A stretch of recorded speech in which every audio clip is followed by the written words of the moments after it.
This is Blind Ham News with stories of interest to blind and visually impaired hams. With today's report, here is Steve Bauer, W0QA.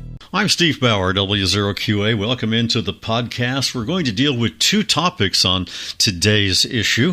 We're going to hear from a ham in just a few minutes about, why he left the hobby and why he came back. But first, we're talking to Joel, W0CAS, and he is involved in a special project that is hopefully going to help newly licensed blind or visually impaired hams. Joel, welcome to the podcast.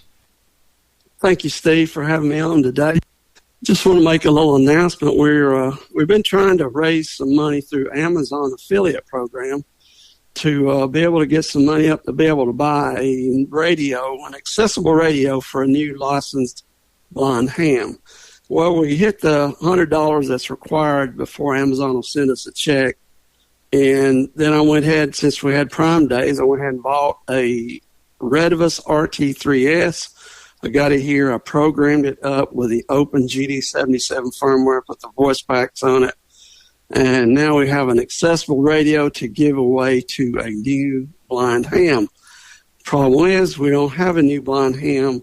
Well, we may have more than one, but in order for me to find that out, I need you guys to help out and have them send me an email to joelcase@gmail.com, JOELCASE @gmail.com. And I need a person that was licensed after January 1st, 2024, and does not have an accessible radio. When I say accessible radio, I'm talking about a radio that will either use the Open GD77 software or the accessible GD77 software or a Kenwood THD74 or 75. If you don't have any radio that fits in those categories and you're newly licensed blind ham and would like a radio that fully talks, all the menus are read, and it works great. I've been testing it this week. Send me an email, and then what we're going to do is on the next Tech Zoom, the second Thursday of November. That's November 14th. November 14th, we're going to have a drawing using the random number generator. So if I got one, then you're the winner. If I got more than one, then we're going to enter that number into the random number generator, and it'll tell us who is the lucky owner of this brand new accessible radio. All right. Again, if you have a knowledge of a newly licensed blind or visually impaired ham that does not have an accessible radio and would like to help them get on the air, send that information to Joel, and it's Joel Case, JOELCASE @gmail.com, and we need to have that to us before November 14. Yes. That way we can know exactly how many we got, so when we do the random number generators, it'd be nice if we could get it, before the 14th, so anytime before, the 13th, or from now till the 13th. All right, Joel. Well, hopefully you'll get some emails, and we'll be able to make somebody really happy and get them on the air.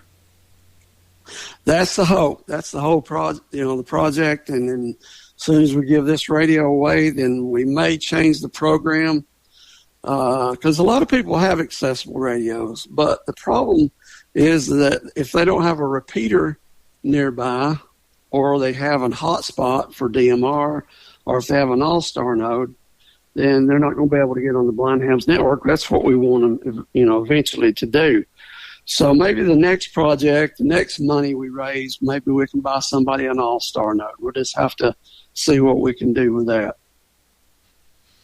All right. Good luck, sir. We appreciate you stopping by, and we'll look forward to seeing how many we to draw from and who the lucky winner is on November 14th. Thanks, Steve. Have a good day. Now we hear from Ray, N3DQD, and his experience of getting involved in ham radio and how that happened.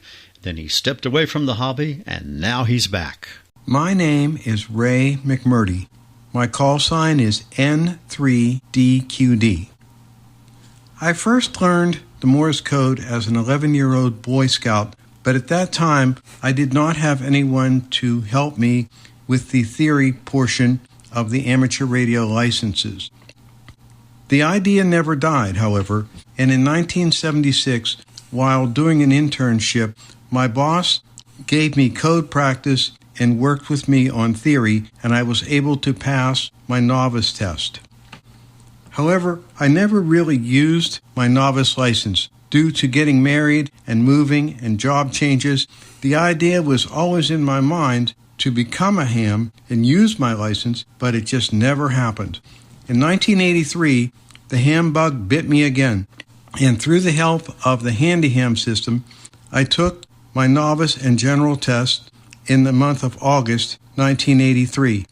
In November of 1983, I took and passed the advanced test, and I must say that was the hardest test that I had ever taken in amateur radio.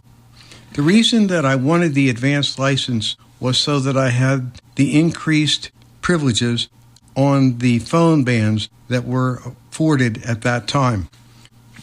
I stayed active in amateur radio for many years thereafter, working with our local club on events, doing net control duties, and all the things that we as amateurs do.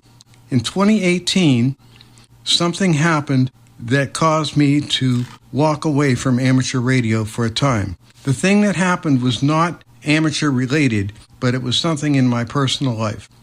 Now, in 2024, I have become interested in amateur radio again, although this time I did not allow my license to lapse.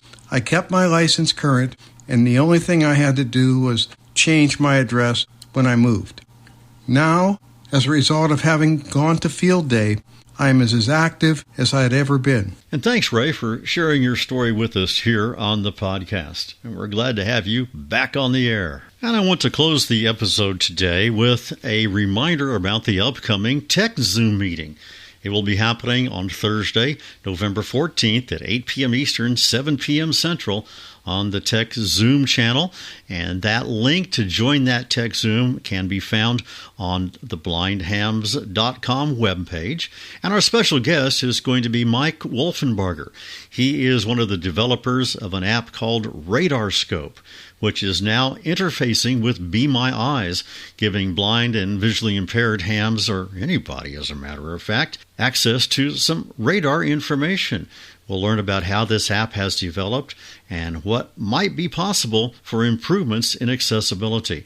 Again, it's the November Tech Zoom meeting on Thursday, November 14th. Have a story or information to submit for the podcast? Send it by email to blindhamnews@gmail.com or call 662-426-6397. That's 662-HAM-NEWS. Thanks for your help. I'm Steve, W0QA, and that's the report this time. I hope you can join me again for another Blind Ham News podcast. 73, and thanks for listening.